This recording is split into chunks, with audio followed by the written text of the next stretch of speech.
Her kan vi se en rødfigureret stamnos fra Athen, og den er fra den tidlige klassestil. Og vi kan se, at der er en hovedfrise her, og så er der en lille bundfrise med ornamentik, hvor det sådan er inspireret af den geometriske stil. Og ornamentikken består af meanderborter, og hovedfrisen forestiller Odysseus møde med sirenerne, og hermed er der afbildet en myte. Og så kan vi se, at øjnene er i frontal, men ansigt og blikretning er i profil, og der er ikke hår vakui, da de ikke er bange for tomrummet, med et enkelt motiv og få detaljer ud over det. Og så kan vi se, at de har skæg, hvilket betyder, at de er ældre. Og derudover er der forkert kropsstilling, som vi blandt andet kan se her hos den forreste mand, når han ror. Her kan vi se en rødfigureret hydria fra den tidlige klassestil, og den består af en hovedfrise her med gudemotiv og en lille frise af meanderborter,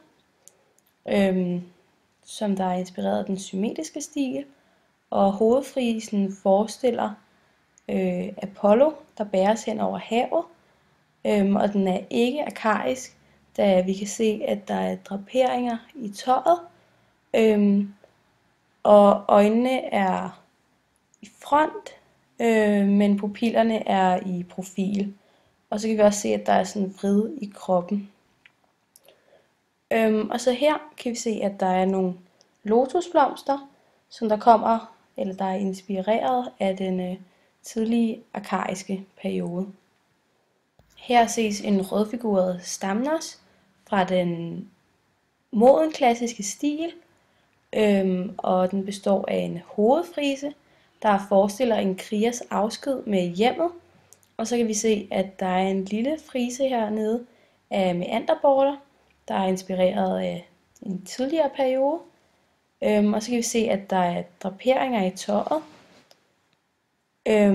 hvilket viser, at den ikke er arkaisk. Og ellers så kan vi se, at der er en meget fin profil, og øjenstillingen er meget naturtro, hvilket kroppene også generelt er.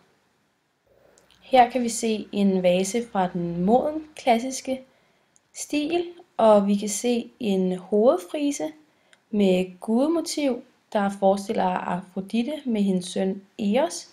Og så kan vi se en mindre frise ovenfor med lotusblomster, hvilket stammer fra den tidligere arkaiske periode. Og så kan vi se, at der er rigtig mange draperinger i tøjet. Og derudover kan vi se, at pupillerne og kropsstillingen er meget naturtro, og der er også kommet flere detaljer, og udførelsen er generelt blevet bedre end tidligere. Her kan vi se en vase fra den senklassiske stil, og den består af en hovedfrise, der forestiller Odysseus. Og vi kan se, at der er flere bånd her. Det ene med lotusblomster, der er inspireret af den arkaiske periode. Og så i forhold til tidligere kan vi se, at der er kommet flere detaljer, og udførelsen er også blevet bedre. Og kroppen er blevet mere naturtro. Det kan vi fx se på musklerne i forhold til tidligere